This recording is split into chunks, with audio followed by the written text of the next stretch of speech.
Good evening, everybody. Thank you for joining us for another episode of CyberMasters.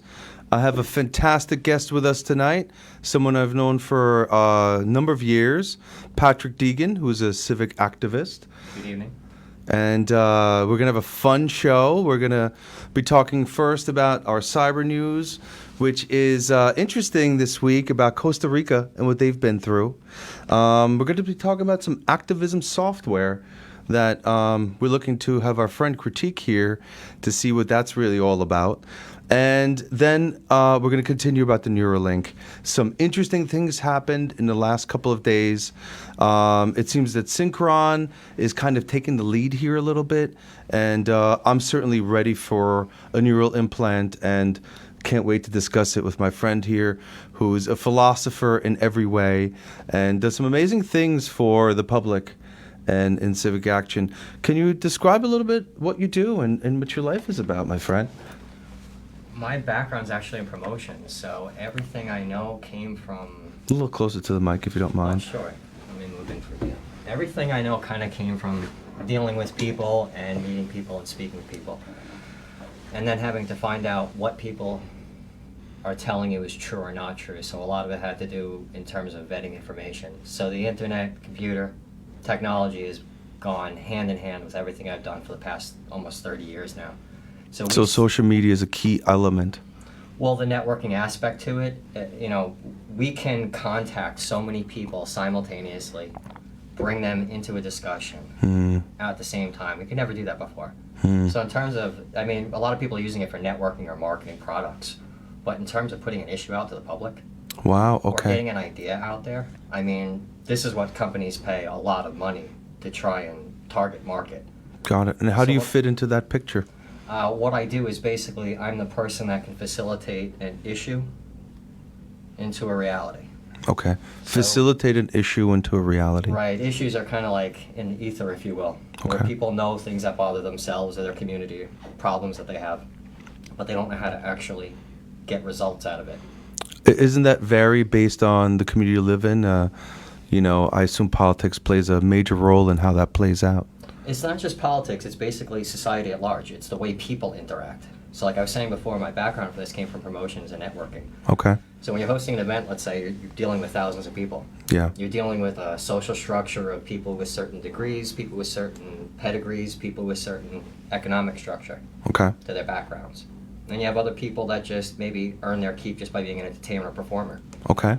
Within social activism, you wind up finding that within every niche that you're working with. You find people that are personally affected by it, people that are affected by the cause, and then you find people that might have a professional background or an advocacy platform. A lot of nonprofits already satisfy a lot of the concerns or issues that we have in society. Interesting. So would you say that in every case is a bell curve of results and people who are involved? Yeah, so going back to one of the topics you wanted to bring into this, the advocacy software. Yes, yes. The bell curve kind of works within the center of that. Oh, interesting. Okay. Well, again, software is just software. It's how you use it, of course, right? Right. But like any target marketing software, you're going to find positive gains from it. And some negative gains.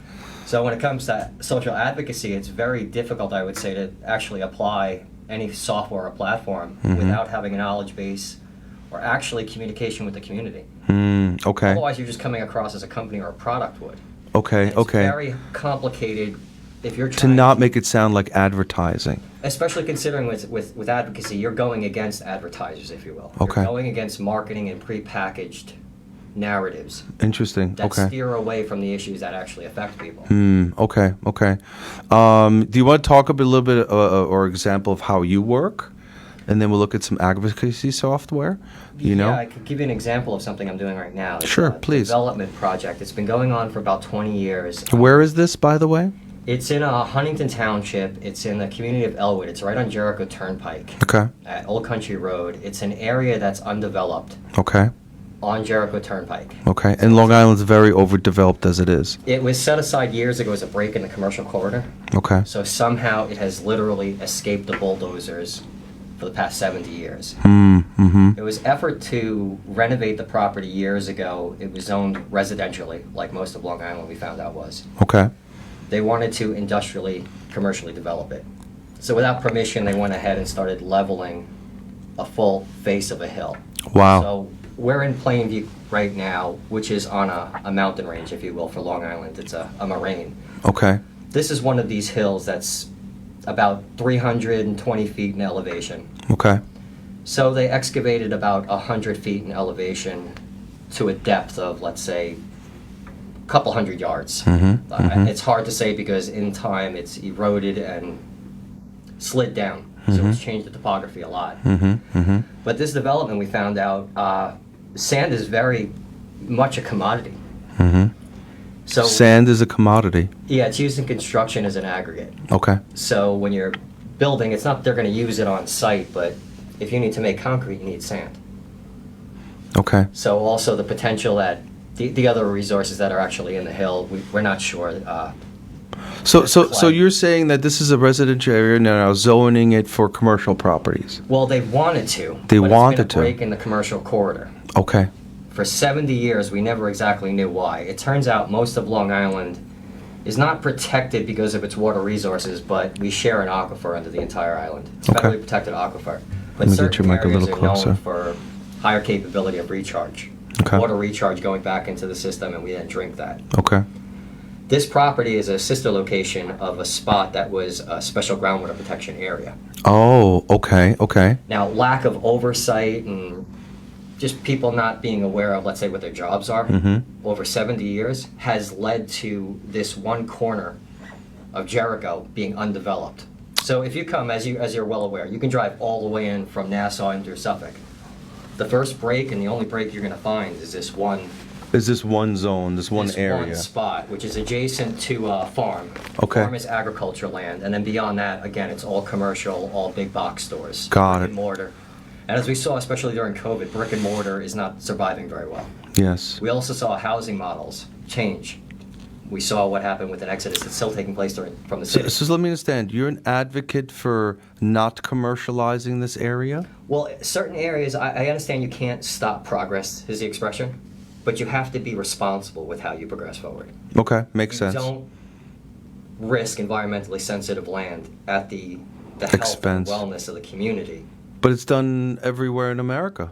It is, but then the downside in the future is when they determine what the cause of sicknesses and illnesses are, the fines. Right, like the Erin Brockovich movie, for example. Yeah, in New York State we had the Love Canal. What's the Love Canal? It was a property upstate New York. It was basically simply it was toxic. Okay. Very long story short, another owner had purchased it. They sued the new owner for the remediation costs. Okay, got it.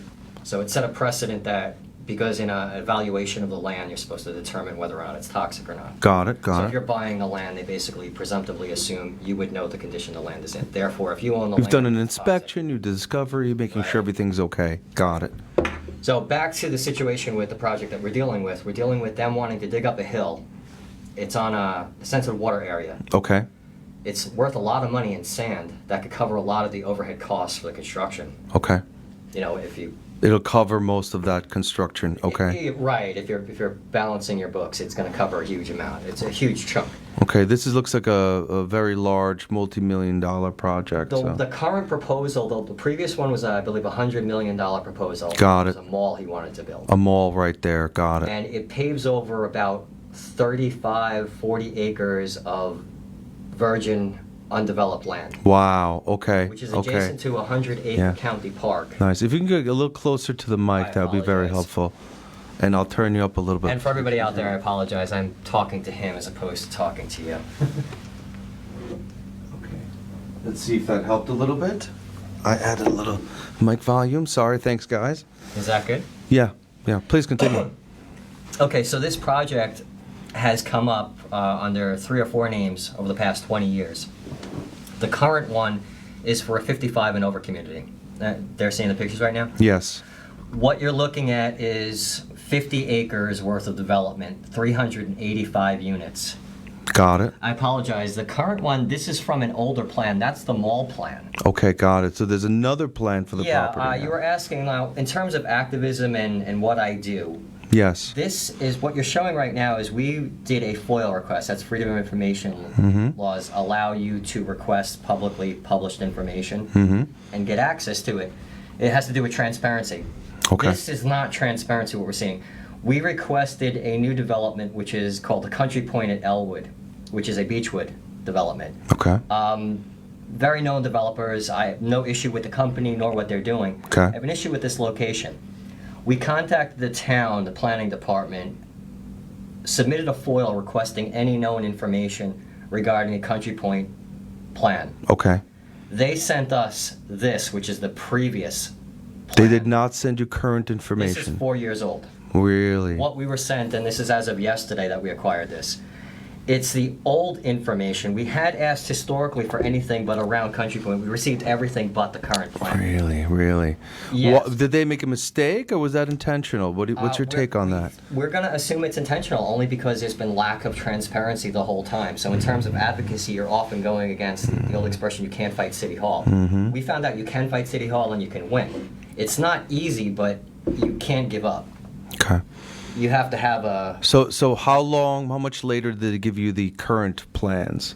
Like a year later? How long did it take them for getting... We just received this. We put in the request about a week ago. Oh, okay. Okay. We got the information very quickly. Got it. We received 3 emails with 3 to 4 PDFs attached. The downside is now the information you're showing on the left, one of those other images was what's called a future land use map. Okay. We were requesting site plans for a new development. Okay. And surveys of the property. What we were sent was a former site plan for a mall proposal. Got it. What they're not showing in that, which is something you can see in the bottom left-hand corner right now, that's a hill with exposed sand. The topography of the area is very unique. The map right now is what's called a future land use map. Okay. And there's an area that they had circled, which is where they want to build.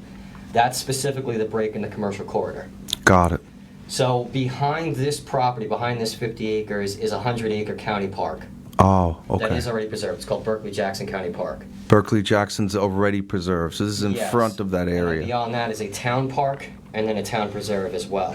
So what's happened? It sounds like you've been fighting this for some years. What's the current status? The current status is on April 1st, if you like the timing of that, April Fool's Day. April Fool's Day. The developer or the applicant submitted a preliminary site plan. Okay. With no other paperwork or documentation, we're told. Really? Just okay. a blueprint similar to what you're seeing, only for a new 55 and over community. Larger in scale than what you're currently showing, because the one you're currently showing shows a back buffer area. So they're looking to change the area even more than originally planned. They want to go back 25 feet. They want to basically dig into the hill, level the hill. What we found out is leveling the hill will affect a bunch of things like groundwater. There's a groundwater divide there, where the groundwater flow runs north and south along this area. Isn't groundwater, especially in this region, a key thing to look out for at this point? I mean, aren't everybody super careful about groundwater at this point? Well, they say they are, but they're really not, is what we found out. When it comes to development, they're willing to look the other way. Really? A little closer to the mic. With this location specifically, a couple of years ago, we had, during the project when it was a mall, community stood up against it. I think within a month we had 10,000 signatures, about 3,500 people on a Facebook group. We went so far as to requesting that the town board have a hearing that was moved from town hall because we knew we were going to have a lot of people. We moved it to a middle school. We had about 1,000 people in attendance. Really? 1,000 people showed? Yeah. And none of them were interested in having this done? No, it was... But doesn't it? Expression, it was pitchforks and burning torches. It was an angry But let me mob, ask you: furious. doesn't that commercial zone improve the tax base for those citizens? Isn't that? That was the argument of the school district at the time. Some of the school board agreed to it. It would have been a 2% bump in their tax base. A 2% bump. Okay. 2%, correct. Okay. But now at the cost of the environment, the water quality. It didn't add up. It didn't add up. It's complicated, especially like you were saying, in terms of water preservation and protection. We're at a time now where people are recognizing the value of open space, the commodity of water. So we rely on a sole source aquifer. We don't have to pipe our water in like they do in other places. Really, has climate change conversation really brought that focus, or are we just talking about it? Is there a true focus now? I think it's not just things like Aaron Brockovich, the movie. It's people that have been affected in the real world like this. Another issue we took on a couple of years ago was Northport Middle School had toxicity issues. Wow, to get the school closed, have a full remediation done. Yes. A huge number of children being reported with rare illnesses. Wow, okay. A bunch of kids dying of cancer, and when you look at a district, and if you're within that district, it affects you differently. So it's not just scary. seeing a movie or hearing about scary, Teflon man. in the landfills. It's knowing that, But is everybody being honest about what's going on here? What's your take about, what's going on out there?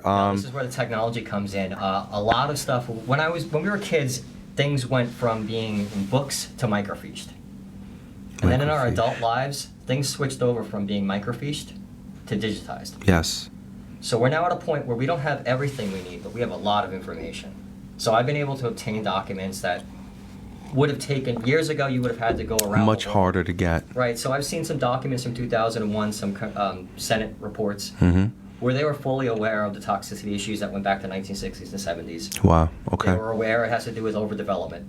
Okay. They're fully aware of a big push in both counties has always been sewers. Sure. Sewers allows for higher density development.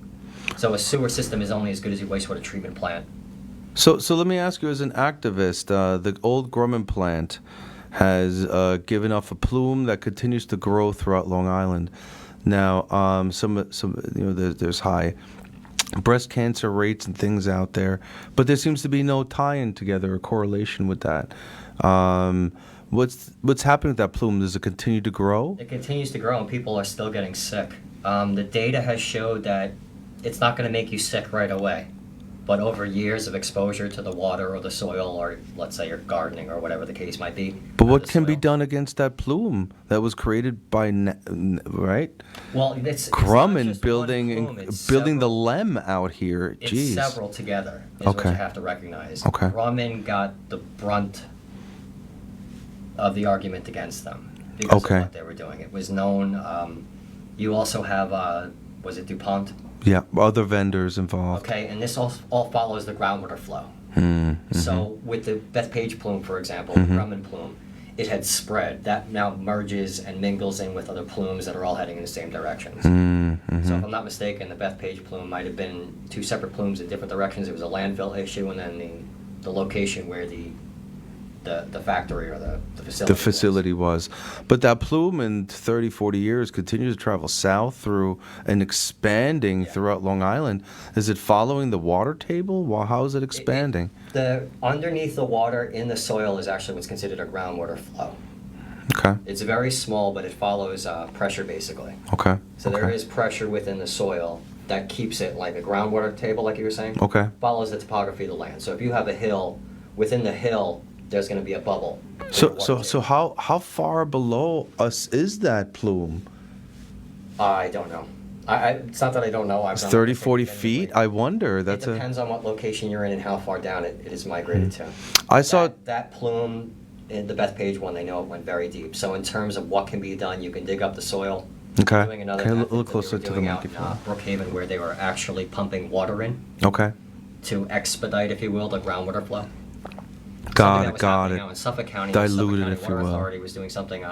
You guys have been having some problems in Nassau with charges with whatever American Water Company or. Oh, the vendor who's managing the sewers. Correct. We have still in Suffolk. We have Suffolk County Water Authority. Okay, so it's still government controlled. Right, but within that we also have private districts. Oh, okay, with their own vendors. No, they're their own vendors. Okay, they're their own vendors. Smaller and localized. Sure. Which is why they set up these gay communities in towns to be able to have their own control. Be able to control their own resources, very literally. So what Suffolk County Water Authority was doing was buying some of these rights and doing what's called mingling the water, if I'm not mistaken. Okay, what are they doing with the water? Mingling it. Mingling. In other words, diluting it. So let's say you've got a little networking for gallons water. of water. Okay. And it's a health limit, let's say, is 10. Okay. 10% of something. Let's say Of a now particular you're at 11% chemical. of something. Okay. If you can't extract that 1 or 2% of contaminant, what if you add more fresh water into it, thereby diluting that 11% down now to 9%? So that's how they're getting around these requirements, I assume nationally, is by diluting the water. I'm not sure about nationally. I just heard about them buying up water rights. Oh, man. Out Oh, here. wow. And that's concerning because it's... So is the Aaron Brockovich story like fully alive? I mean, that's real stuff? That's potentially happening everywhere? Just because I'm mentioning because it's the movie. Everybody knows, you know? Years ago, I got into politics. I was invited to networking events. Okay. I met Erin years ago. Wow. So I've been following this for a long time. Okay. As she was leaving, she said, she walked aside, pulled away from the group of people that were harassing her and said, listen, if chromium is ever found in the water, get in touch with me. Got it. So she's... My exact words to her were, chromium shouldn't be in the water. They said it wasn't used here, blah, blah, blah. She went, yeah, well, let me know. So she knew that there was something up. They weren't being completely truthful about the chromium. We contacted her during the Northport Middle School issue. So what is chromium exactly? What is chromium exactly? What is chromium and how does it affect you? All right. Well, we're talking about the technology side, okay? Yeah. For the show? This is the chemistry side of things. Okay. So the mad science of chemistry. These are chemicals that we have developed that we have no way to disassemble once we've created them. When was chromium invented? Like in the... Chromium, I'm not sure when it was. I'm not... Sure, we're just on talking... that end of it, right? Yeah. I don't know. I know a lot of these were... some of them are from World War II. Okay. There are a lot of the chemicals that we're having problems with. They say it's from our laundry detergent. It's not exactly our laundry detergent. It's found in laundry detergent, but it's the industrial cleaners, solvents. Got it. A lot of places that had military activity are going to have this problem because they use some of these materials. What was the one I'm trying to think of? There's PFOAs and PFASs. There's all these different chemicals that we're seeing right now. Really? Okay. Right now, they were used as cleaning products during those times. Well, not just cleaning products, but like Teflon, for example. The modern use of Teflon that we know of was used as an anti-corrosive agent. So Grumman, I know out in Brookhaven and Yaphank area, there was an Air Force base out in West Hampton. Yes. Places that they were manufacturing this military hardware, I believe in the 40s, 50s, or 60s, were putting these new anti-corrosive chemicals on. Got it. On this military equipment. That's apparently what led to a fair amount of it. And then, as well as that, you have excess just in our day-to-day use. So Teflon, for example. Teflon. All the Teflon wound up in landfills when the pans got bad. So really? And now that breaks down. Okay, so the Teflon has a weird breaking down It's over almost years. like uranium. Uranium is fine. It's natural when it's in the ground. When you dig it up and start tinkering with it, now you're dealing with something that you can't readily dispose You've of. activated it. It's a completely different thing at that point. I mean, it's completely off topic for what you're talking about tonight, but no, in terms of environmental issues, you know, I'm a fan of like getting away from certain fossil fuel situations because of what it's actually doing to the air quality. I have an asthmatic condition, so I can feel it and breathe it at times. It's not just, I want clean air. It's like, no, I kind of need clean air. Well, chemistry and technology is the same thing. It's just a different type of technology advancement. And especially with the neural links, look at the crossroads they're putting between these. Well, I mean, ultimately, your body... The power source is the issue. Yeah. So we've got Elon Musk we have walls that are for power. We have power plants that are going to be switching over to different power sources. Right. Because they can do offshore power generation now, whether it's tidal, solar, or wind. You don't need to be on location. You don't even need to tether with lines anymore. You can hook up a large industrial battery. But these batteries, what we're dealing with almost in terms of like Teflon, radioactivity, what we're going to be dealing with in an afterlife sense? Yeah. Or a half-life? Yes, the half-life problem. So already we know what our cell phones are. We know about the chemical waste, if you will, of technology. No, I don't know about it. Why? Cell phones are creating a massive dump site of chemicals? It's not just that, it's the mining process. Okay. The known, I think it's iPhone relies on 200 different countries. To mine for the products that make the iPhone. Different processes that are used, or different chemical processes. You know what I mean? So certain things that are used are coming from around the world. It's not exclusive in one area. Got it. Okay. I mean, well, it is exclusive in one area, but Sure. it's not exclusive to one market where you can just say, oh, we've got all the, to use a silly one, selenium. You know? Sure, selenium, exactly. And what is selenium exactly?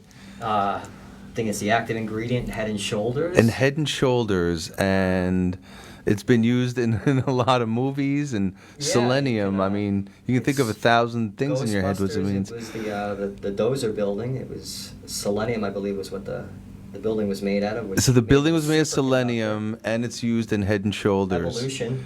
Okay. It's used to take out the aliens. Okay, got it. So they're using selenium terms in all kinds of interesting ways. Selenium. All right, I hear you. Let me jump in here a little bit because you're segueing into something that really concerns us here. Is the U.S. isn't getting ahead of cyber threats.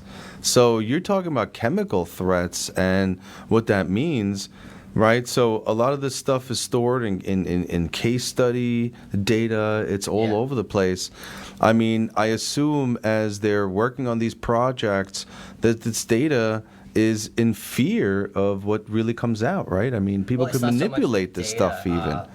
Cyber warfare or cyber terrorism in general.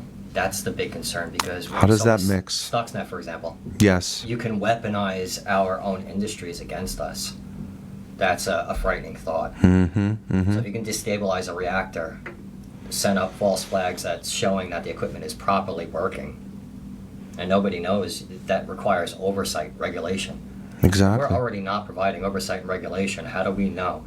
We digitize a wastewater treatment plant. How do we know exactly how much effluent is being discharged? If you look at my little statement here from the professor at Berkeley, measurements of vulnerability are incredibly messy, undisciplined, and almost certainly biased and partial at best.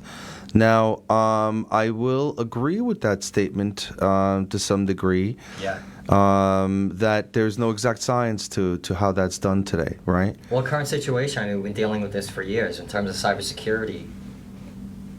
Every moment, they're working on a problem because at every moment, somebody is trying to hack into a breach system. Yes, yeah. So it's exponential, essentially. Yeah. So it's digging a hole in sand is what the market will tell you. You're well aware of this. You will, yeah. Look, Herb Lin from Stanford University were less vulnerable against threats of 5 years ago, but I see no evidence that the threat has stood still. In fact, it's likely it has grown really big. Yeah. Harvard, we've become even more vulnerable with each passing day.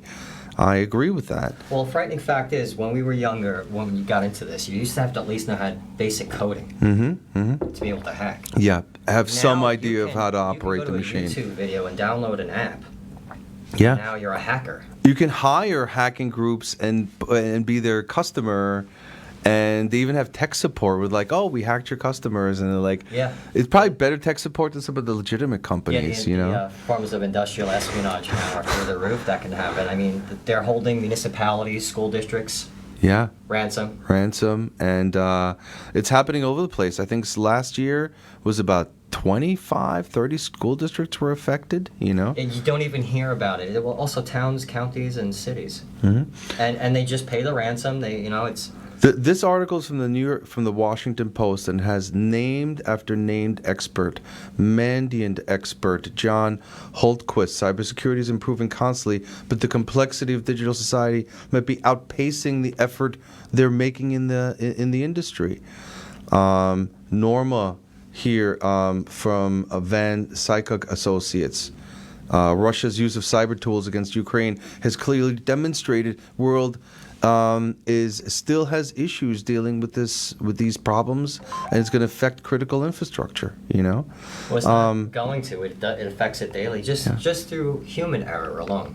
Think of like when you have software, version 1, then you have version 1.1. What's the 0.1 for? Explain that to them. They put out software in order to get it out for marketing, and then they wait. 1.1. So what's 0.1? Is the test of all the users finding the initial problems, so they come up with a second version. Now, what's version 1.1 0.1. More problems found. More problems found. And then lo and version behold, they 14. might come up with version 1.1. But hold on, they call that system improvements, right? So they're improving the system at the same time, right? But they're also fixing things in the background. Right. So it's kind of interesting there. Since complexity is the enemy of security, ipso facto security is harder and the United States is more vulnerable. Mark Weatherford from the Department of Homeland Security. I mean, if you look at this article, everyone in the last few months saying we're not getting ahead of this problem. No, you know, we're not. Not only are we not getting ahead of it, we're getting behind it almost like willfully. How does that affect civic activism? It affects it this way. What people know is either something they learned from researching on their own, or from overhearing it or being told something. Yeah, sorry. So just hearing something without any basic background to it even. Actual tangible knowledge becomes more and more difficult in the cyber age. Mm-hmm. We're also sitting in a situation, though, socially where people will argue about the legitimacy of media in general. That's not a new argument. If you go back over a century and a half, you look at print publications, you're going to see bias in all forms. Mm-hmm. But similar to the resources that are applied towards searching for cybersecurity threats, there's a preferential treatment to it. Mm-hmm. There's a statement by Jacques Cousteau, something to the effect of people know what they love or love what they know, and they protect what they love. Mm-hmm. Yes. So if somebody doesn't know it or care about it, they might not do anything or fight as hard. But if they do love it, they might ignore all other factors, everything else, and just focus on that one thing. Trump tried to consider having armed private contractors seize voting machines based on their assessment of what's going on with hacking or the lack of control there is. These stories concern me that if certainly protected lands, in your case, have documentation behind them, hey, don't touch this. Hackers could go in there, change it, and whatever activism's going for could be literally altered from the inside out, no? For new information that's uploaded. Yeah. But going back 40 years, there's nobody sitting in a look closer to the mic, please. Putting old information online so that we can access it. Got it. So it's not a matter of it disappearing digitally. It's a matter of it never being digitized in the first place. What will these lawmakers produce with their fancy laws around this? What are the lawmakers are trying to accomplish? In regards to what? I'm missing. To privacy bills and how to protect things. Of course, it's uncertain because, in my opinion, a lot of these lawmakers are a couple of years behind of the modern technology understanding. Yeah, privacy, this is understood legally, so to speak. Privacy is assumed or presumed. Mm-hmm. Can't guarantee privacy. Yeah, yeah. Even within privacy laws, there are certain individuals that have right by law to access and look at it. Okay. So in a modern world of third-party vendors, what privacy do you really think you have? In the modern world of third, fourth, and fifth-party vendors, it's a key thing when you're talking about IT compliance, and we're going to have a CISO on the show in a couple of weeks. It's a key thing. You have to really... Yeah. I mean, we're mostly dealing with the third-party vendors, and then by that point, we don't, like we say, fourth and fifth. Like, we have no idea what's downline from that. Sure. So I have a customer, and I'm their IT provider, and I'm using my tools to produce what they're doing, and my vendors are using their vendors. Right. So there's fifth, sixth parties involved with me managing somebody's network. Right. They're pointing at me. I'm pointing to the vendor. They're pointing to the vendors. Which goes back to the 1.1.1. And then when one of them does something or positive or negative, everybody else in the industry has to adjust to compensate or accommodate that now. New platform, new application, whatever it might be. Right, New enhancements. technology or use. I mean, right now, between Twitter, Facebook, and industry sensitive is LinkedIn, correct? Yeah. It used to be AOL a long time ago. AOL. Chat rooms, you know what I mean? In between Facebook and AOL was this thing that people forgot about called MySpace. Yes. It's mostly, you remember, for music production. Yeah, but it's huge. MySpace was huge. It was huge, but it allowed for a platform to exist in the wake of it. Right. Question is, it left room for that to happen. I can't even say his name because we might get bumped off of his Yes, platform exactly. right now. We're not going to say What's it. next for the platform Well, I think the book. I think that's a key thing. You need a Meta Facebook account to use your Oculus. I love the Oculus. There's no way around it. So, great mix for buying that company, actually. Yeah. Let me go on with my cyber news here and talk about something that's crazy that shows the vulnerabilities and what happens here. Take a look. The Costa Rica attack by Russian hackers and what countries come next. So a lot of people are really concerned about this. Certainly the U.S., they've seen this attack be carried out. Last Tuesday morning, Central American country printers at the National Health Services abruptly churned out copies of ransomware note, hey, we want our money in bitcoins. Hospital record-keeping systems went down. The entire region was being blasted over and over. They put Costa Rica in an official state of emergency because of the cyber attack. That's a continuous thing that's happening on them. When the panic started, corporate and government ransomware victims typically avoid speaking publicly, but it was such a huge thing, it was too big to hide, right? April 18th, founder of Costa Rica-based cybersecurity company ATTI received a call from the country's Ministry of Finance. We got a little problem here. Can you give us a hand? And I'm sure Esteban said, I don't think that's covered underneath your service contract. It would probably be billable hours. And that's when the panic started, right?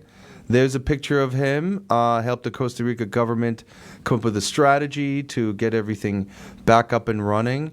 Really interesting. The first Cobalt Strike infiltration happened at least early in February. Was the first time they saw that Cobalt Strike. Right. And the attackers appeared to have infiltrated government computers with this Cobalt Strike software, allowing them to later deploy the Beacon software, which ultimately locked up all the files and asked them for ransom. But I love it. They printed out the ransom note on their printers. Yeah. Sorry. That's old school. It's old school. It really is. Hey, you guys aren't paying attention to your computers. Here's the fax and the printout, you know? Yeah. Taking over everything. You know? What do you think about that? I mean, is that coming to the U.S.? Are we just as vulnerable as Costa Rica? Oh, yeah, well, we get hit by this every day. The cyber attacks are coming in daily here, where there's mapping that shows the cyber attacks, incoming and outgoing threats, and where they're bouncing back and forth from. Yeah, there's a number of sites. In terms of Costa Rica, if I'm not mistaken, what they did was to use a metaphor, they put all their eggs in one basket. Mm-hmm. So we're heading very rapidly towards that. When they were talking about 5G rollout, 5G was a way of linking kind of everything, if you will. In the right, but the 5G will have other networks as backup to the 5G. It will, but everything's reliant, so to speak, in third party, fourth party, fifth party vendors. Understanding, so to speak. So the second you're hooking up to a system, you're basically, it's like an infection. You're right, got it. So the second you hook up, it's like the difference between intranet compared to internet. The second you go. So once you're in 5G, there's going to be demands there that will be pretty heavy, and using an alternative to the older network. It's the communication in as well. It'll be useless. It'll be trickling. Right now we see it without certain certain softwares and technologies. We might say a word on air right now, and then we're going to get target marketing in our email. Yes, I've seen that. We've said on the air. Excellent. You know, I might even get a message right now from some random source. Hold on. Suitcase with $100 bills. Suitcase with $100 bills. Let's see if that happens. It's probably going to be me. It's ironic, though, right? I'm winking when I say it's ironic. Well, I mean, think about it. Now with the Neuralink, I won't even have to say it, and it'll automatically ads will pop up from what I'm thinking. Wow, that's crazy. Well, it's not just that, but once advertisers get into their Neuralink. To use the word again, the segue idea, though, but we're talking about Costa Rica and internet and cybersecurity and threats. Yeah. So what happens when you hook people up to a Neuralink? It'll be real time. What about... man, even faster faster connect. Version 1, Neuralink version 12. Yes. Is it going to be like? Oh yeah, Neuralink version 1. Is it version 20? Yeah. Because I don't want to try Neuralink version 5.2.3. Right, the first version or two, no problem, and then version 3, the ads come out, you know? Well, not only that, but is that what's going to happen? Intrusive thought, so to speak, because a hacker got in and was able to manipulate Neuralink. Oh, man. So technology that developed for helping people with prosthetics, so to speak. Yeah, so now getting ads for their lawnmower. Organization where you are literally becoming a cyborg, because that's some people, you want to go there. Okay, yeah. So you were pointing it out before. Where on your head do you want the implant? Yeah, I know exactly. You know, let's take a look at that for a moment here. And how does the neural implant work? Right. So, just want to say that yes, I will. The picture is great. The picture's great. I will say, I think I'm ready for this, and I'll explain why. You're not getting through airport security. So you see those leads inserted there at the top of the brain there, and those leads touch certain places in your brain where you literally think of things, and it replaces a mouse and a keyboard, and you're online all the time. Oh, no, I'm completely aware, right. So, you just completely skipped over the invasive process that takes place. Invasive and schmasive. A little bit of drilling into the cranium. Come on, everybody's had a little surgery. A deep probe into the brain. Look, it'll be a little bit, you know, it'll feel a little pressure for a little bit, but no, I mean, look at this one. Right. This one's not that bad. This one's not that bad. They kind of just put a couple of nodes in there. I mean, no, it's a big deal, you know. And when we figure the science out, it's going to be phenomenal. You know, it's just very frightened for the next 100 years as they're figuring out the science for that. So, neural implant is a device placed inside the body that interacts with neurons. Neurons are cells that communicate in the language of electricity. So, literally, we'll be able to control the computer with these implants there, right? Right. I can't wait to do that. You know, Elon Musk said on a show that the limitation we have on technology is our hands, right? We're typing with our hands, with our fingers. To be able to interact with our thoughts, you're typing like 1,000 words a minute at that point. I mean, fabulous. You know, I mean, I could use my hands for other things now and just think of it. Yeah, he's a brilliant man, but there's questions I would have for him that I'd like to know the answers to, like what blocks and limits the subconscious? Okay. What blocks and limits the subconscious? What blocks or limits distraction? Mm-hmm. Well, How all right, so... sneeze? Okay, but you're talking about regular people. But imagine if you already have some kind of problem, right? So therapy for epilepsy. So there's something wrong with the brain.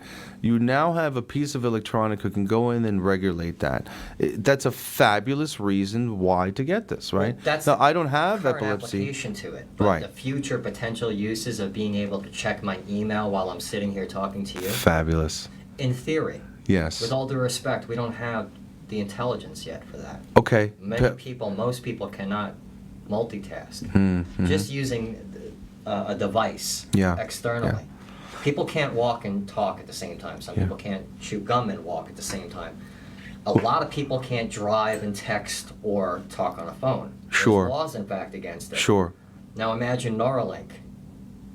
The applications of that in the real world it's very much like we have barcodes right now. We have implants that, it hasn't fully taken off. Yes. It's a great application. I mean, to be chipped instead of using a credit card. Sure. Well, let's just talk about this, right? So Medtronic's system is already used today. It's got this little breakout box, and the leads are inserted through the top. So this is the old technology, if you will, but using this kind of thing where leads go in, and you have this breakout box next to you. Now, Synchron, which we'll talk about in a minute, has beat Elon Musk's Neuralink to human trials. And they're using this kind of method as opposed to cutting the skull and putting the piece in. Right. So does that make it easier as opposed to leads being put in a small hole compared to like a large quarter-size hole? It's what the application is for. Most of this is for people that are experiencing a form of paralysis, in fact, or prosthetic limbs.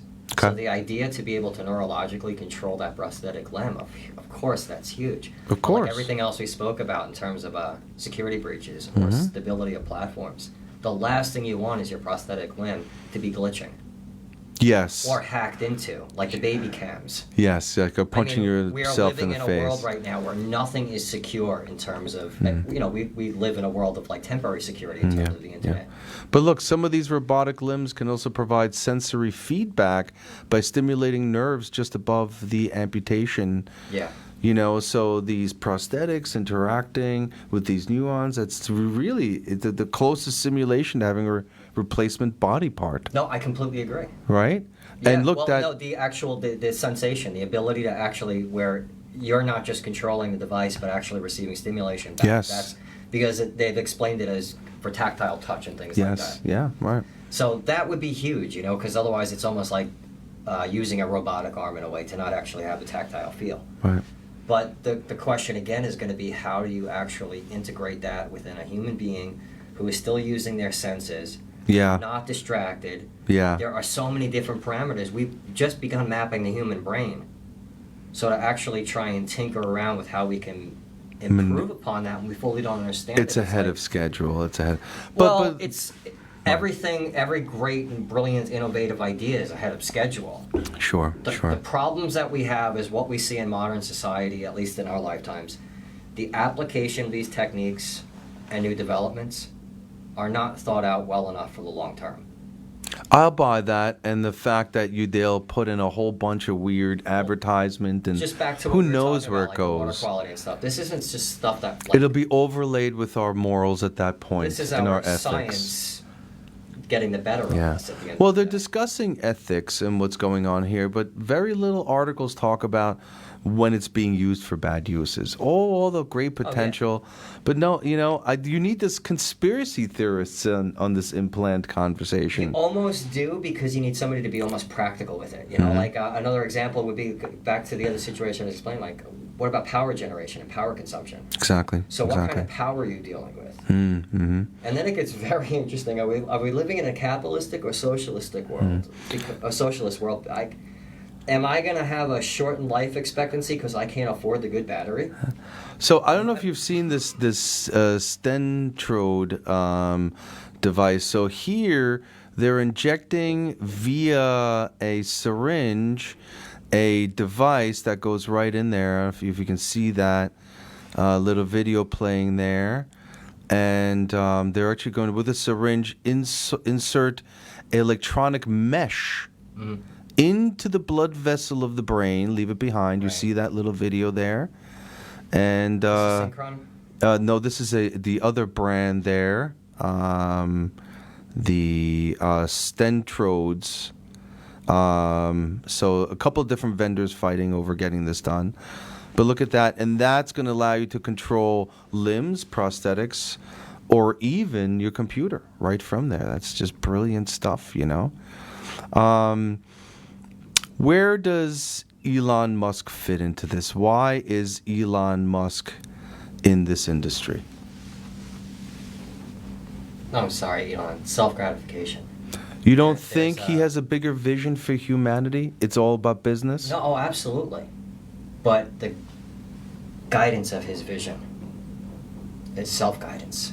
In other words, it's his thought process. It's not what does humanity need. This is what he thinks humanity needs. This is the future that he sees humanity. Okay, I agree with that. Even the robots. Steve Jobs, end to end. His goal was everything in the world be Apple.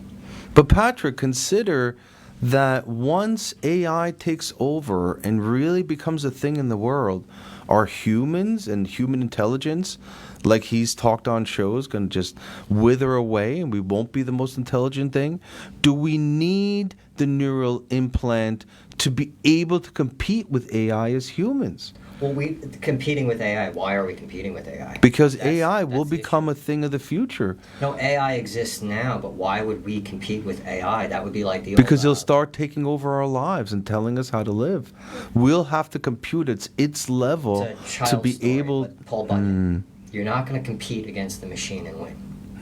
You use the machine, otherwise you're not a fully functional human. If you don't know how to unplug that machine or reboot that machine, then you are, for lack of a better expression, a slave to the machine. But if we can use the Neuralink to be individuals who can compute on that level, Elon says that you can compute extreme levels, you'll be able to keep up with AI, if you will. We won't be able to compute on those levels until we have these chips. It's like you said before about the philosophical issues. It's a philosophy question.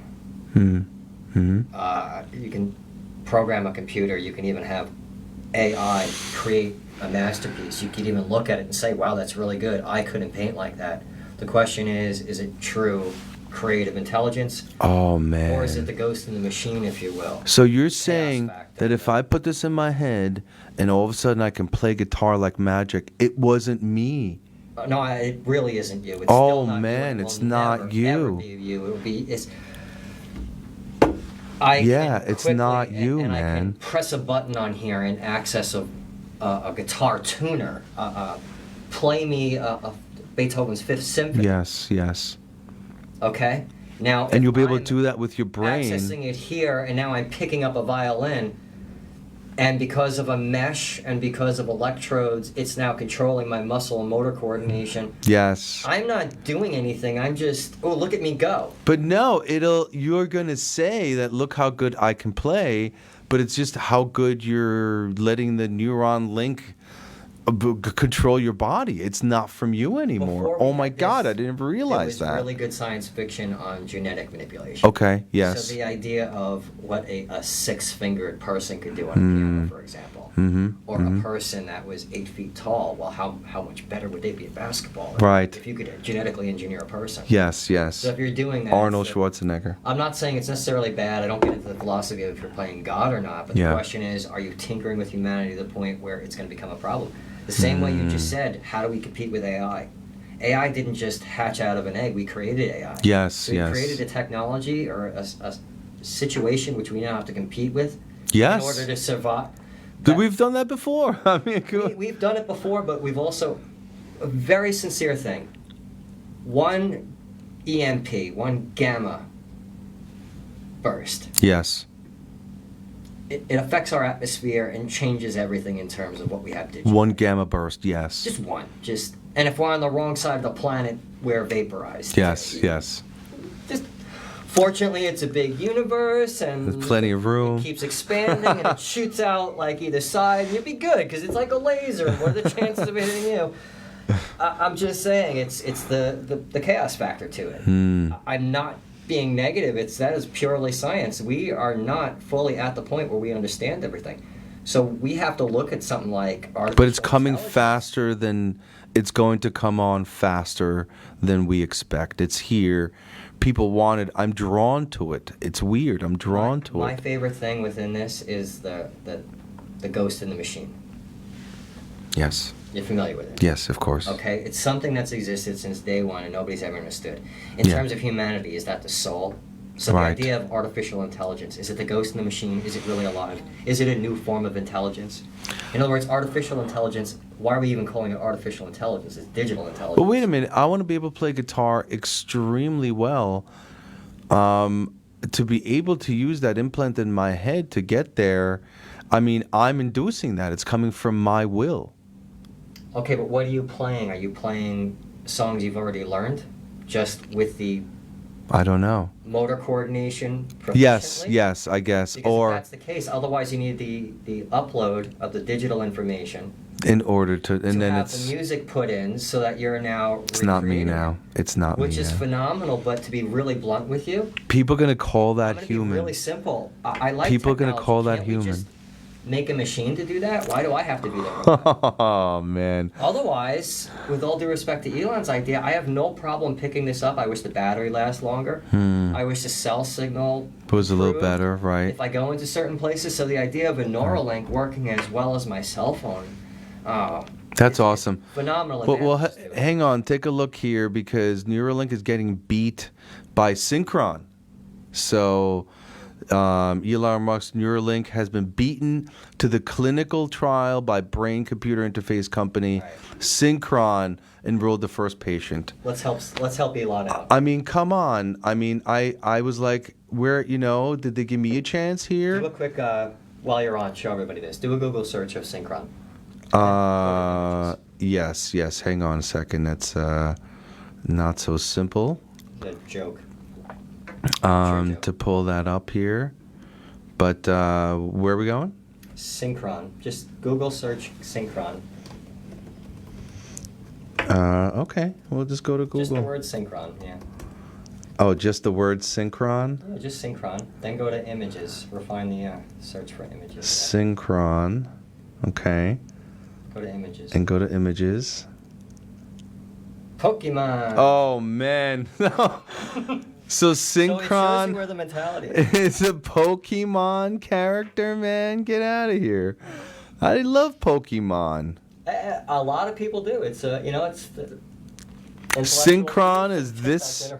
There's multiple Synchron characters. That's funny. Oh man. No, scroll down though, because you will get to the actual company and they'll show you what. There we go. There's their implant right there. Synchron. There we go. There's the mesh, and this is going to again be able to be installed this way. It is the Synchron mesh there, and that goes into the blood vessels. There's a slightly different name on there. So Pokemon, and I don't really get the correlation there. I don't really. They're cyborgs. They're cyborgs. Search it, like the most popular thing on the internet regarding Synchron is a Pokemon card. So Neuralink, yes, we've heard of, but like you said, Synchron has beat them out. Well, Synchron still has a way to go in terms of social media marketing.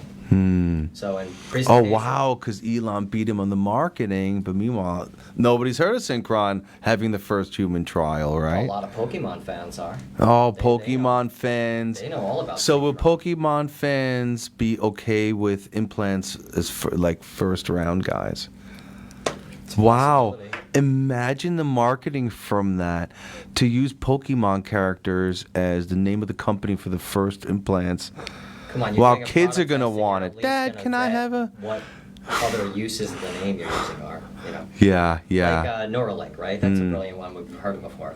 Like, what else did he come up with? Starlink. Neuralink, yes. Right, well, that's basically him ripping off the idea behind Terminator. Why? That was... Skynet. That's not the same. No, it's not the same name. It's the same concept. Got it. It's the same idea, but it's a slightly different name. And I'm not even getting into the conspiracy dark side of it, but in reality, there were individuals that saw Terminator and said, yeah, but what if you keep the machine from killing people? Oh, wow. Yeah, let's go with that. Years ago, Brookhaven. So you think the marketing people... to recreate the black hole? Yes. One of 5 things could have happened? Yeah.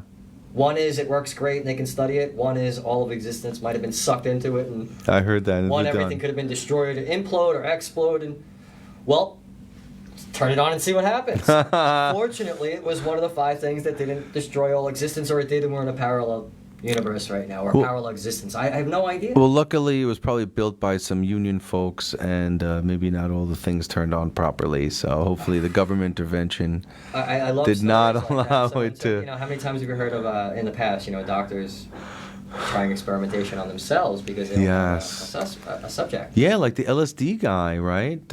From the did it all himself to see what happened. He went pretty far down the rabbit hole. Yeah. Well, I don't know. Is there going to be the guy from I'll get the Synchron hookup, the Neuralink. I'll have like 4 or 5 implants. Yeah. One for my PC, one for my Mac, one for my Linux machine. In terms of the conscious mind, the spiritual self, something like LSD, mescaline, ayahuasca, peyote. Leary, I think, went real far. And I know he did a lot. Okay. A lot of a lot. That's kind of like a cheat sheet, if you will, getting into a meditative state of Zen. Okay. Out-of-body experiences. Yeah. So you can spend an entire lifetime going Om, being on the mountaintop, being one with the wind. Yeah. To hopefully, potentially achieve enlightenment. Or what this guy found, that is you smoke some DMT and automatically you're communing with God and the angels, and you're finding out how atoms are split. Okay. So in terms of that, Musk, the idea of a Neuralink or being artificial intelligence, if you will, or I know the application, like I said, is mostly prosthetics and controlling limbs and things like that. Yeah. But Musk wants to take this further. Musk wants everybody to use, for lack of a better expression, a hive. Yes. Where we are all hooked up to the hive. Yeah. The problem with a hive is you need that central operating system and then your drones. But it exists already, because consider the following, right? So the social media and the interaction with the humans is already hive. It's already a cyborg, if you will, and it's its own machine living and breathing. This, and I turn the volume off. Yeah. I can unplug or remove myself from the hive. Yes, got My it. concerns about the hive are, without my say, this might have technical issues, power problems, even on a larger scale, an EMP. Yes. That is natural, not just something that can be created. That wipes things out. You know, we see atmospheric problems Yes. occurring. There's sunspots. Yes. We're living in a world that is unstable. We try and perceive it as... So all these electronics have hardware potential problems and downtime. Oh, without question. The argument is going to be, how Yeah. far are they going to go in terms of experimentation? How would they cut their losses? Something like a Neuralink, we already know, based off the technology, the world we live in with technology. Yeah. We're dealing with version 20.2 before they get good. Yes, until it's And working. that's the concerning part.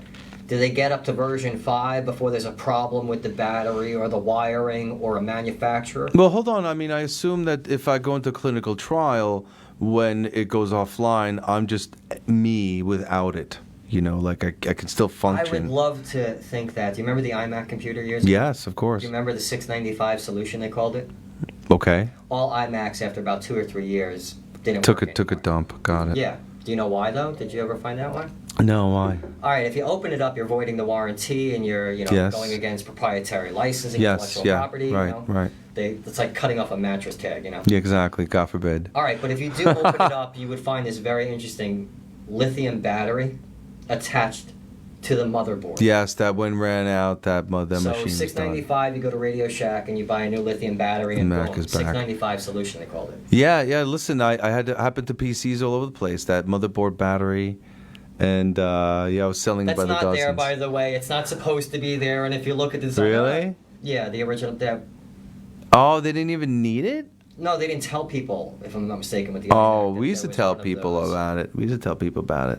The CMOS battery, which allows you to boot up and have juice on it while you're booting up. Yeah. They're still in there. CMOS batteries still exist. This was a lithium battery. Yes. It lasted 2 years, and on you were the done. motherboard. Like, you plug it in like you're putting batteries into a radio. Old school. But look, at that point, pop a new battery in it, you void the warranty. They don't, I know, but you don't find that out until you void the warranty, open the thing up. Otherwise... And you got to also remember that technology moved quickly. I mean, within 2-3 years, that was old stuff, Well, that's where we're at now. Yeah. We're at a situation right now, by the time you purchase technology, it's outdated. Yeah. Really quick And a world before... market as well, too. Yeah.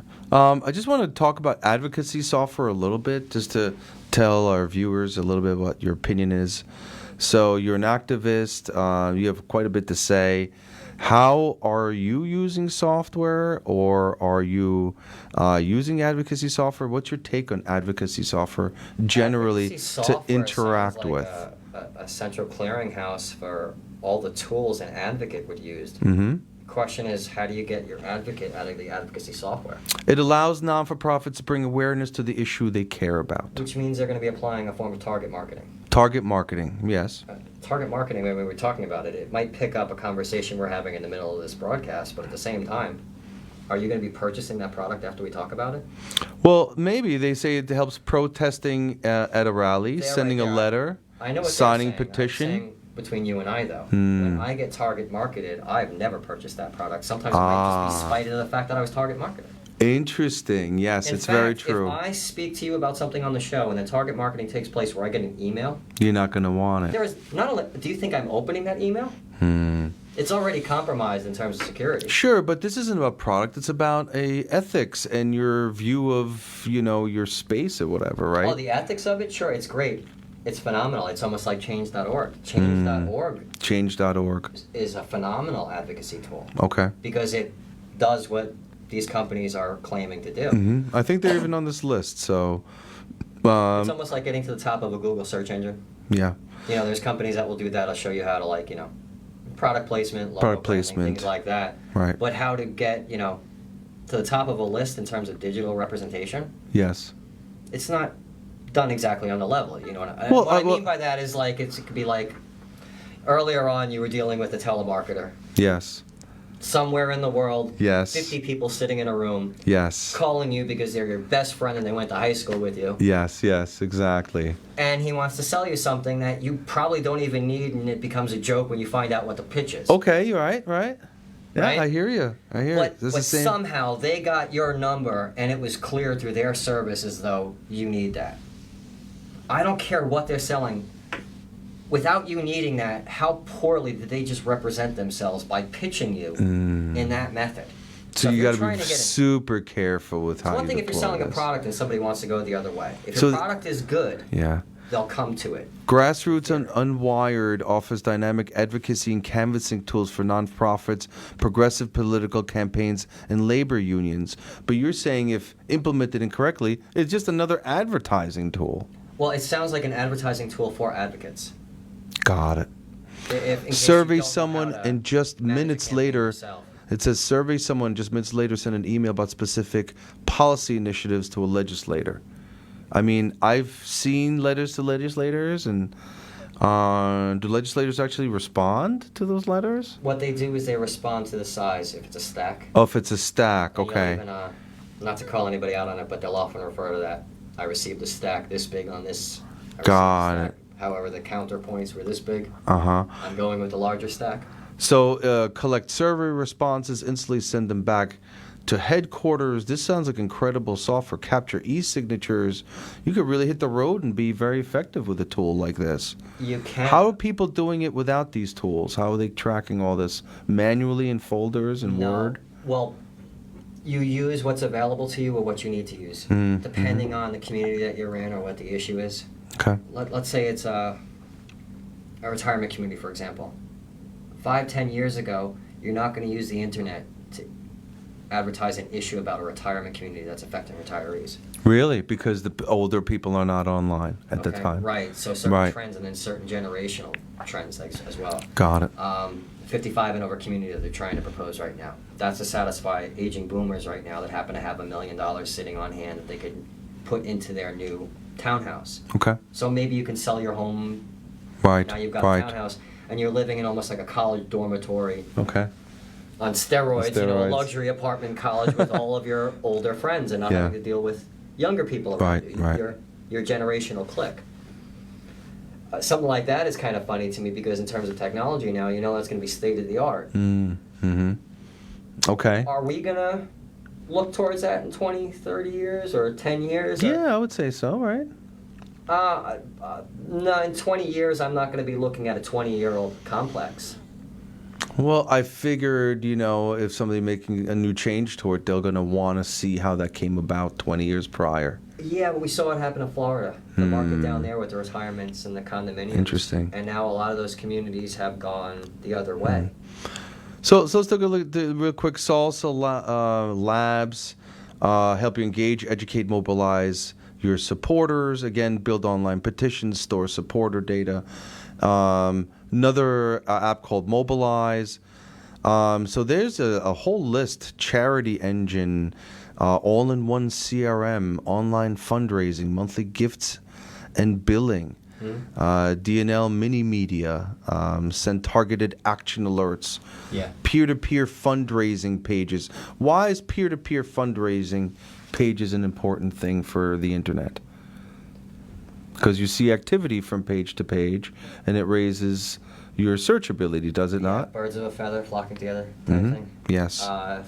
Birds of a feather flocking together. It happens on change.org, for example, too. Change.org, same kind of thing. It's a target marketing principle. If your environmental issue is water, keyword is also going to be environmental issue. What's another environmental issue? So bringing other people with the other issues to the table, right? Yeah. So within that, now the reason why it's effective is the idea of peer-to-peer is you're also building a network within that. Yes, right. So again, and a network of people who are going to keep following you and be part of vote. Already seeing that though, because there's so many different nonprofits and organizations already out there that are doing forms of peer-to-peer fundraising or peer-to-peer fundraising. Projects. Yes. It takes away the authenticity at times. Does it? It makes it more of an ad. More advertising. I was going to say that, but it truthfully does. I mean, sometimes the marketing can take away from that. Yeah. If it's grassroots especially. I want to talk about this next one, Nation Builder, tools to segment and map your supporter list. So in this region, there was a very interesting map laid out for the Congress people, and it created some disparaging maps of what politicians rule what area, right? How was that laid out? Remember that? Supposedly the new maps are not gerrymandered. Okay, gerrymandering meaning? Picking certain areas to be a part of your district or excluding certain ones. And the gerrymandering is an important word in elections because it allows different legislators to have the control of different regions and begin to sway the vote that way. A way that they seem to have gotten around it was years ago was, let's say your Senate compared to assembly districts, compared to your county districts, compared to your congressional districts. Overlap, the maps are not the same. Yes. So some can go, let's say, north to south, some will go east and west. So I will say segments that map your supporter list is important, especially in this region. You have multiple maps that overlay, whether it's county control, whether it's congressional control, it's all over the place. In terms of advocacy, you need to find out what your region's laid out. Lead agency is, if you will. Who is ultimately in charge or who has the say on it. If and that, not just that, but is there another place to go beyond that if you don't get the remedy you need from the lead agency? From the lead agency. Is there some form of oversight? I mean, anything from the Attorney General's office, some kind of federal oversight agency. Yeah. But again, with the advocacy and software, you have to have a roadmap to it. Yes, you can't just fill out the template. Otherwise, it's can these or TikTok? Oh, just make a video. Just sign up for an account. I could set up a service where I can say, I'll show you how to be a YouTube sensational person. You know what I mean? Or the #1 person on TikTok is what our goal is going to be. Ask me how. And that is purely marketed. Is the guarantee there? No, that's going to be within the fine print of the contract. That individual results may vary. Would Erin Brockovich have used software like this had it been out at her time? That's a good question. Yeah, I would not. So think about it, right? This is funny, but Rap Index. Person that you see is real. So I would not. I mean, no, I just wonder. Not remember who I am. Hopefully, even right now. But no, I just wonder. But that woman, you don't speak for her. I don't speak for her. I just my question is. I have no. Would somebody rude. like that? I apologize. I'm just saying I would not. I have no idea what Erin would say, and I would leave it at does that. a leader like her?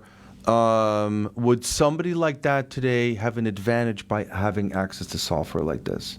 Yeah, where she's compared to in the movie when they were collecting data, going to the. Remember hiding in that government facility, getting all the documents. I mean, it's different now, at that time, right? She had to kick doors down. Yeah. You know, so now we have more access to it. So how she would apply it right now, she's very good at using social media. She's very good at also having the platform of her voice. And she may or may not be using one of these tools. I wondered if someone like that has an advantage of that. Again, like you said, her name. With all respect to her, one of her biggest assets right now is her name. Everybody knows Erin Brockovich. Got it. Well, we're using it as an example multiple times. So when she attaches to an issue, it's almost like when we were kids, that commercial that said E.F. Hutton. Yes. E.F. Hutton talks like, oh. Yeah. So Erin Brockovich, it's not, and some people view her, I know I can curse, I'm going to say this. Yes. They refer to her as a shit stirrer. Yes, right. Within the industry, because this is a person that's knocking down your door saying you owe us for the cancer rate. So let's take a look at this. Rap Index understands that the legislators receive hundreds of batch emails a day.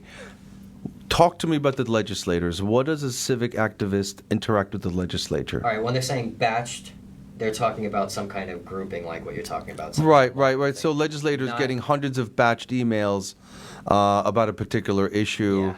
So Rap Index is saying that they understand to get hundreds of emails in order to stand out and put your case in front of other minds. They'll take a more personal approach, which is why they're advertising this, right? But what is the legislature? How do you interact with the legislature? How do I specifically, personally? Yeah. How does an advocate deal with the legislature and how to do it? An unpaid lobbyist. Okay, an unpaid lobbyist. I can explain to you what a lobbyist does, but you're essentially a lobbyist. Only you're not being paid, you're not paying anybody, and you're not offering anything.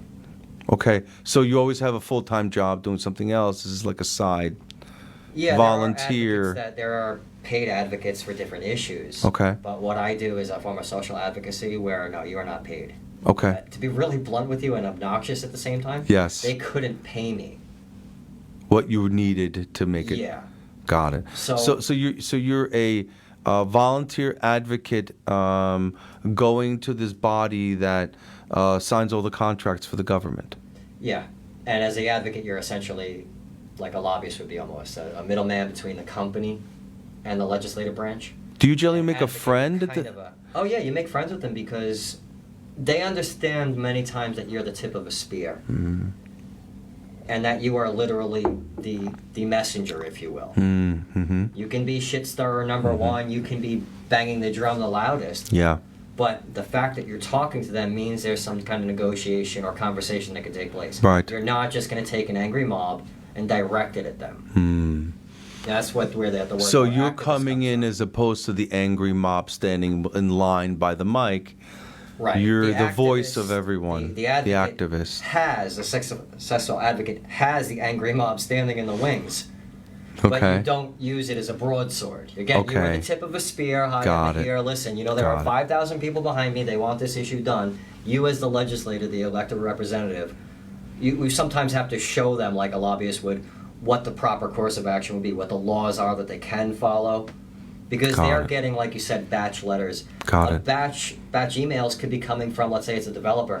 It could be coming from everybody within a building industry. Uh-huh. All the union members saying, we need this project to happen because it's going to bring jobs to the community. Is the next level up from you a lobbyist? No, it's a complete opposition. Complete opposition, where a lobbyist is capitalizing on it in some way. Yeah, you the will. lobbyist is running behind the scenes, making sure that laws, regulations, or oversight is passed in favor of their client. In favor, where an activist Which is against is the community or opposite. society, right? Oh, wow, interesting. So lobbyists are lobbying to get that business passed, and activists are looking forward to. An activist will also lobby to have laws put into effect, and when an activist lobbies, or an advocate and activist lobbies to have a law put into effect, it's similar to the lobbyist in the industry. You're hoping to have a law put into effect or regulation so that you don't have to fight it every time it comes up. Okay, So when right. you get to the point where you're actually trying to affect or influence some form of legislative response, and then again, that's not just going to any one particular legislator because it's like the similar situation of a lobbyist. It's multiple people that have to vote on an issue. So How do class action lawsuits fit into this? Where does a class action lawsuit fit into the advocacy where, many people have been hurt by this issue? Well, there's ways of suing the municipalities or the legislative branch. It's not exactly what you call a class action lawsuit. That would be more used for private sector industries, something where there's a... How do I explain this properly? Yeah. Well, you've heard of certain individuals, they were talking about separate and protected classes of citizens. Yes. Municipalities and legislative branches in many ways are protected from the type of class actions that you or I would be in the public sector, and the private sector. I think. Yes, I understand. So even though it's the public, they have Protected. regulation and oversight that's supposed to correct and not allow for certain situations to take place. Okay. But that creates a false sense of security Because it can be changed, or? because we don't usually, especially in the public sector, pay as much attention to detail as the private sector. Got it. And you could see So that it's in assumed- voting. I mean, how many people come out to vote? You see it right there, right? Yeah. And then every election, though, you're going to see the elected representatives say the people have spoken. The people have 50% spoken. came out of everybody, and just a Wait, little bit more than half voted 50%? for you. How many people come to the voting polls? What is it, less than 5% generally, or what is it? Well, it depends on what time of the year it is. Presidential election every 4 years. Much bigger. But these little local guys with these things, it's probably barely anybody shows up for They it. call it midterm elections, right? Right. What's a midterm election? That would be in the middle of your term or the middle of somebody else's term. So the midterm elections that we celebrate are not the middle of their term, that person is up for election. Yes. And then in between those years and the odd years, there's also elections. All elections, correct. So nobody pays attention. 2023, nobody's going to pay attention to 2023. Really? Except for certain races. 2022 might be a big one. 2024, that's the presidential race. Oh, interesting. When is wow. your superintendent of highways, or when is the parks? Who are the real guys? Who's going to be appointing the new parks director? Where is the new contract going to go? Yes, right, exactly. So if you're in the industry of business, and I mean business, not in the industry of government as a business, you need to look further down the road than your elected representative. In some cases, there might be term limits, or they could get voted out of office. If your contract is dependent upon that individual, you really want to be able to control as much as possible that office. So you're looking at a long term. You're not just looking at, oh, this is our new representative, we got to work with them.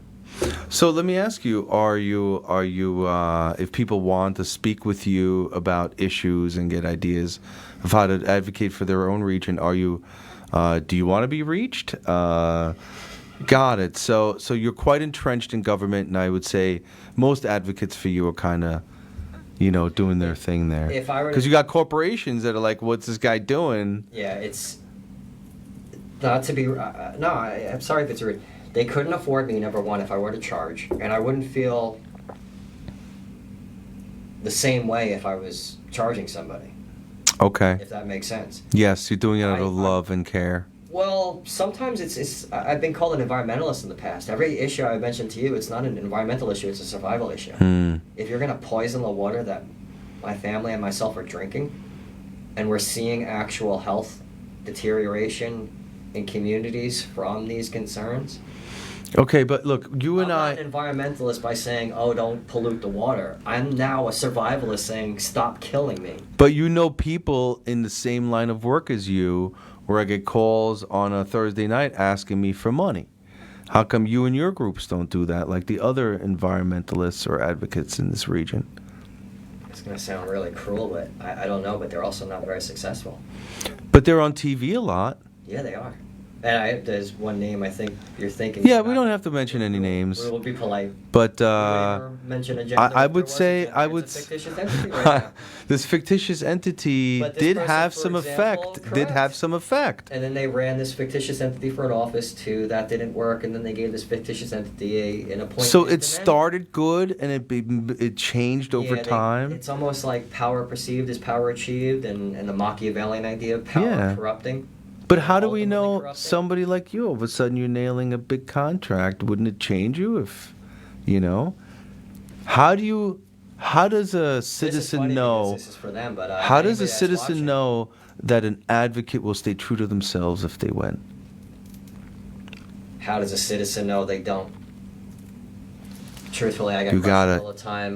You gotta take a chance. I get questioned by people even that I'm working on projects with right now or helping projects with. I say working, but it's like, advocacy work, not paid work type thing. It's yeah.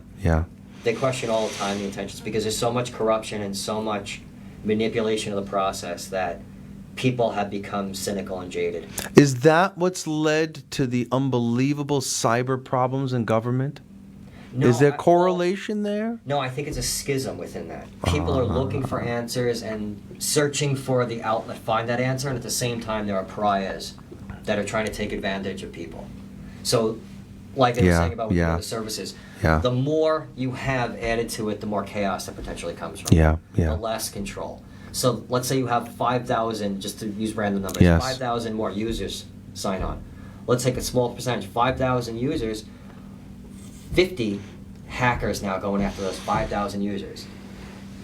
The effectiveness of those 50 hackers compared to the 5,000 users. Now you need how many cybersecurity personnel experts to handle the 50 cyber attacks, not to mention each compromised system. So my concerns about something like a Neuralink or any of those technologies would be, well, what are you hooking it up to? And then it's going to be power sources. So it's not cynicism, it's practicality, because don't put something, an implant into my body that you're going to have to recall. What is Elon Musk do? He's not talking about that part at all. No, of the course. long game isn't. It's sort of talked about in the future. We need this, but it goes back to the philosophy of Silicon Valley, though. It's a mentality. It's there. You go through the wall like it's not even there. Yeah. You think outside the box. We're dreamers. We're believers. Which is why security has gone out the window for millennials. They don't even care. You talk to millennials, they're going to take my data. They don't even, like, what the heck? You want to know why also, though? Yeah. Security's gone out the window, I think, for not being millennials, but beyond millennials, because everything is disposable. So why do you need security when it doesn't matter if it's secure? You're just going to throw it out anyway. Oh, wow. So there is no security. There's no... It's the temporary... What's worth securing? In that philosophy, nothing is theoretically private, let's say. Well, their pictures, their data, their social security number, their wealth. My son, I have a 15-year-old. He's turning 16. They're aware nothing is secure. They're aware. I know. I talk to kids too. They're like, whatever. I've set up all these layers of security for my son. He's like, Dad, no one in school talks about this. And then they have what? Then they have faculty or staff or districts monitoring online chat groups, Discord, things like that. Yes. Whatever the case might be, because to see if there's going to be a problem for the school or whatever guise they want to use. They're monitoring those channels anyway. Well, they could say they're monitoring it to make sure that there's no pedophiles. Whatever the case is, I don't want any adult watching my son's online activity. No, and I will say Roblox, right? So I see kids chatting online with Roblox people. She's a perfect example on how many times over the past 10 years, for example, has Roblox been compromised. Totally. Massively, and but little kids having meltdowns because their Fortnite account was taken out, or Roblox, and everything that they built, or Minecraft, somebody came in. And Minecraft's been hacked this year by a major group. Somebody with the AI, somebody with the better battery, somebody came in and destroyed your Minecraft platform. Yes. Your entire world that you've been spending a year creating. If that happened in my house, I'd be very happy. Like a ghost, and you didn't even see them. You just saw the damage that was done. Yeah. You're like, oh, they're using a special skin.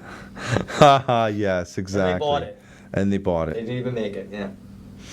Guys, this is a great show. Thank you, Patrick.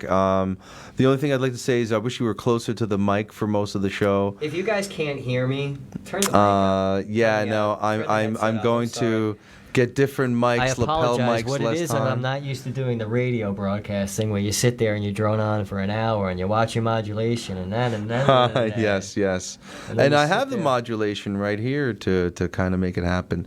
But thank you for joining. Patrick's an excellent person. If I come back in the future, I'll have him boom me. Yes. Mike's going to continue to improve. I think I'm going to get you a lapel mic right here, and you can, lean back and everything. So still improving the show here. Thank you very much, everybody. Have a great evening. See you next week.